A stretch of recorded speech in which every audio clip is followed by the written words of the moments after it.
Os tipos de crescimento populacional, eles podem ter dois padrões básicos de crescimento. Um exponencial, que nós chamamos de curva em J, e o logístico, que é o curva em S. Então, temos um modelo em que não há, nós veremos agora há pouco, não há um respeito à capacidade de suporte do ambiente, e existe um modelo o qual respeita a capacidade de suporte do ambiente. O crescimento exponencial, ele retrata o rápido aumento na densidade de um organismo, onde a curva comporta-se de forma exponencial, ela sobe ininterruptamente. Esse crescimento é interrompido de maneira abrupta quando a resistência ambiental ou outro fator limitante, torna-se efetivamente presente de forma repentina. Um exemplo disso são algas, e um outro exemplo também muito comum são alguns insetos que podem reproduzir assim rapidamente, que tem uma formação de propágulo muito grande, que são qualificados aí como R-estrategistas, por exemplo, e que a liberação dessa grande quantidade de propágulos, de filhotes, por exemplo, ela acontece e esses filhotes ultrapassam rapidamente a capacidade de suporte do ambiente, que atuará abruptamente sobre eles, diminuindo também rapidamente o número de indivíduos na população até adequá-la à capacidade de suporte daquele local.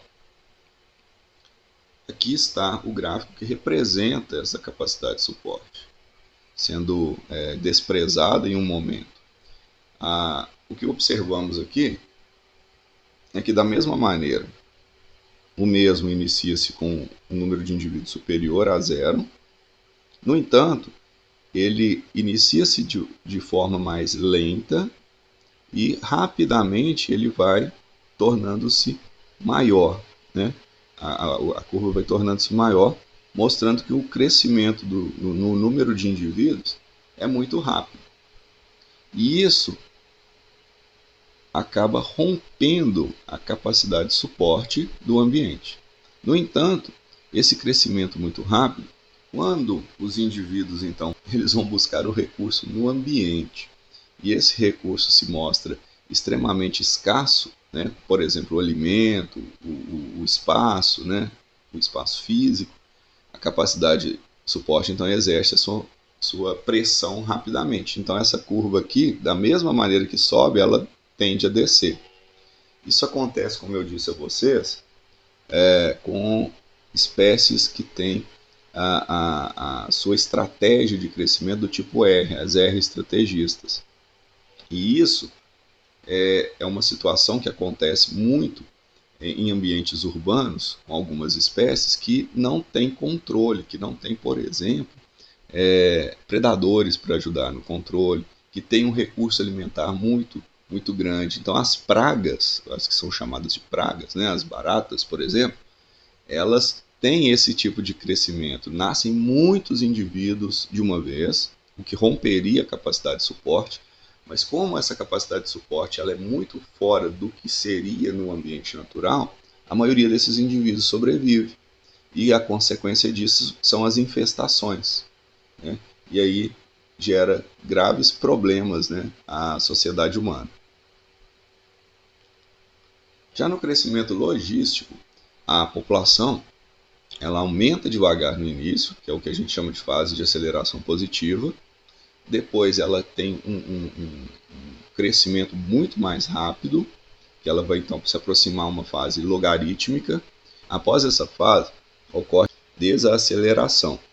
No exato momento em que a pressão ambiental, a resistência ambiental, a capacidade de suporte, ela começa a atuar. E em seguida, então, ocorre a estabilização da curva e a manutenção do número de indivíduos numa certa constante. O instante máximo atingido por essas curvas, ele está sempre relacionado à capacidade de suporte. O K ele constitui-se, no caso do crescimento logístico, a uma assíntota superior à curva sigmoide. Então, ele é o fator limitante na curva sigmoide superior, ou seja, aquela curvatura ela não ultrapassa o que representa a capacidade de suporte. Então, o gráfico é similar àquele gráfico apresentado inicialmente, né?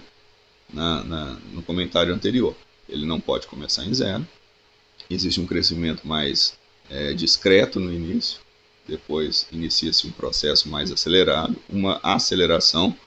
Aqui no meio nós teremos o potencial biótico atingido, né? E posteriormente, aqui no meio nós teremos o ponto de inflexão, né? O qual representa o potencial biótico máximo sendo atingido, e seguindo aqui inicia-se um processo de desaceleração até a população entrar em estabilização. Ou seja, elas respeitam, né, a capacidade de suporte, nunca ultrapassando a mesma. Em populações de plantas e animais chamados de modernos, ou seja, em espécies que têm uma história de vida mais complicada no sentido de complexidade, né? E longos períodos de desenvolvimento individual, ou seja, aqueles indivíduos que só vão atingir a capacidade reprodutiva depois de muito tempo, né? Existe um atraso no aumento da densidade e dos impactos dos fatores limitantes. Em muitas situações, as populações podem ultrapassar a assíntota superior e efetuar o que nós chamamos de oscilação. Em alguns casos, elas podem até ultrapassar a capacidade de suporte e iniciar uma oscilação, ou seja, às vezes a população tem uma pequena queda, uma pequena acentuação no número de indivíduos, uma pequena queda, uma pequena acentuação, até realmente entrar no eixo de estabilização de acordo com a capacidade de suporte.